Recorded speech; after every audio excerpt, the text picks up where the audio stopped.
Il s'était instantanément répandu à l'ensemble des couches de la population dès qu'il avait été soulevé, suscitant intérêt et passion. Aujourd'hui encore, il retient toute l'attention des hommes et des femmes politiques de notre pays. Ce débat, c'est celui portant sur l'évolution des institutions de notre République. Tout bien considéré, il se pose dans des termes simples, à savoir, faut-il changer ou non la Constitution en vigueur dans notre pays?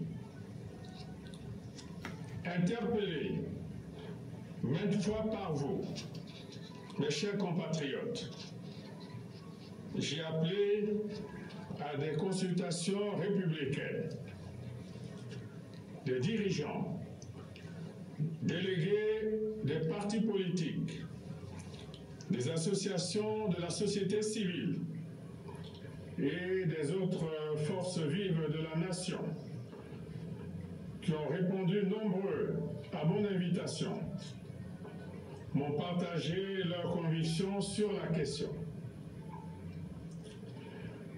Une très large majorité a soutenu devant moi qu'il y a nécessité et urgence à faire évoluer les institutions de la République au fin de les adapter au nouveau contexte socio-économique de notre pays.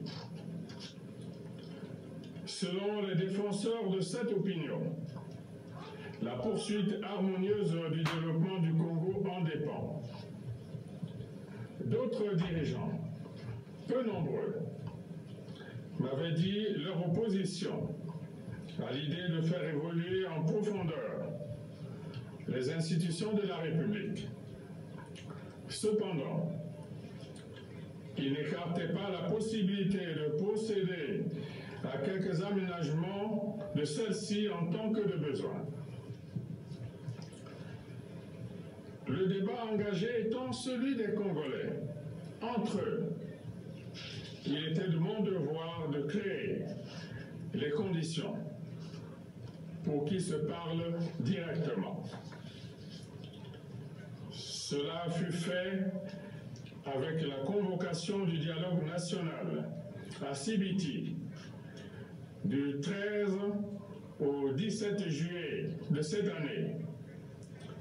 Dialogue consacré non seulement aux institutions, mais aussi à la problématique de la gouvernance électorale au Congo. Comme tous vous le savez, les 629 participants au dialogue ont, sur la question de la gouvernance électorale, à l'unanimité, réuni de nécessaires convergences sur la manière dont nous, Congolais, devons désormais organiser les élections dans notre pays. Dans le même esprit fraternel et citoyen, les participants au dialogue ont, par consensus, selon leurs propres termes, opté pour les réformes institutionnelles, s'en remettant au président de la République, initiateur du dialogue, pour qu'il en tire les conséquences conformément à ses prérogatives constitutionnelles.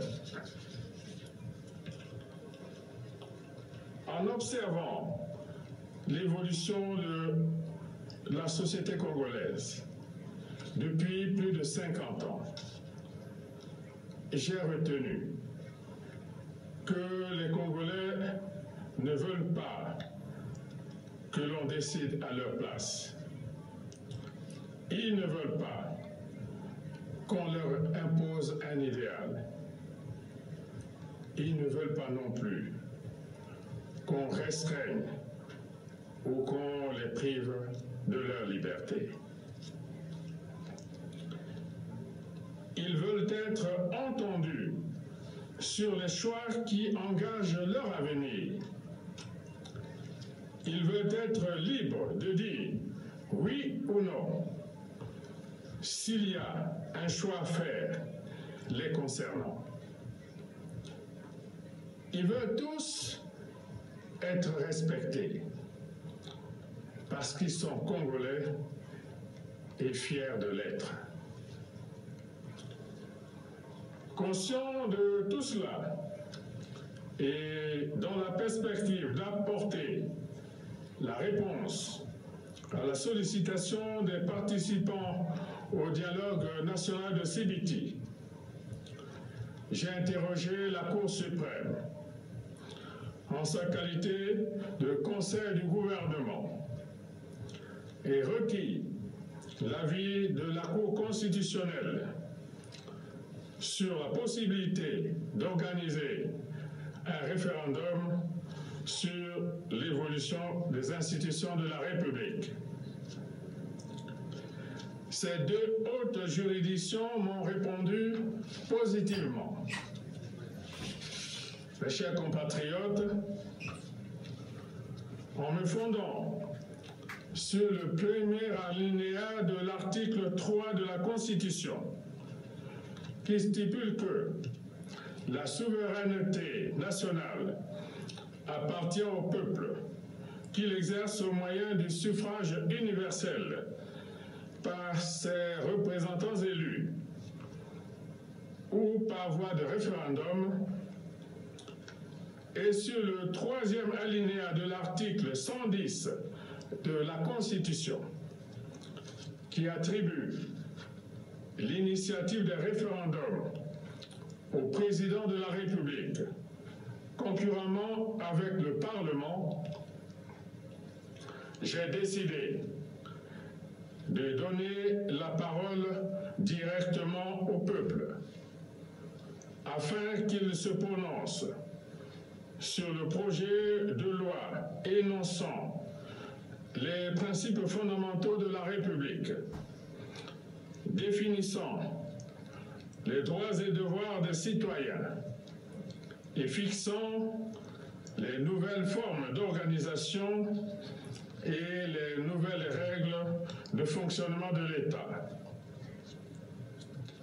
Après adoption du projet de constitution qui sera élaboré par une commission mise en place à cet effet, le gouvernement déterminera les modalités de convocation du scrutin référendaire qui aura lieu dans un proche horizon. Congolaises, Congolais, mes chers compatriotes, allons donc aux urnes. Décider nous-mêmes de notre avenir. C'est l'authentique exigence de la démocratie que nous avons voulu et instaurée dans notre pays au début des années 1990. L'aventure et le désordre ne relèvent pas de la démocratie. Ils n'ont aucune place dans la République et ne sauraient être tolérés.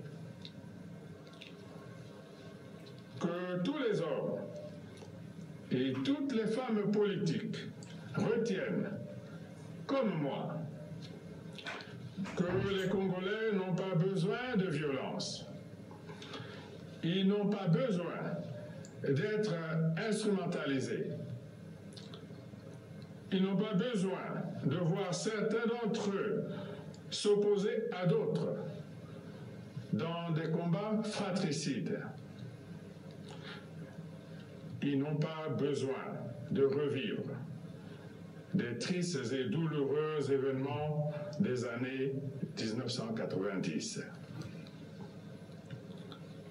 Les Congolais ont besoin de vivre en paix, une paix pérenne. Ils ont besoin de travailler et de profiter en toute sérénité du fruit de leur travail. Ils ont besoin de partager leur bonheur en famille et leur joie de vivre avec les autres citoyens du monde bénéficiant de la paix. Les Congolais ont besoin de jouir pleinement de leur droit à la liberté et à la souveraineté pour façonner à leur manière leur destin en dehors de tout dictat. Loin des égos suicidaires, des ambitions personnelles et des prétentions partisanes. Je veillerai personnellement à ce qu'il en soit ainsi. De la même façon, je serai attentif au bon déroulement des scrutins à venir, de sorte que, dans la transparence requise, seule la volonté du peuple soit faite. Vive la démocratie, vive la paix, vive la République.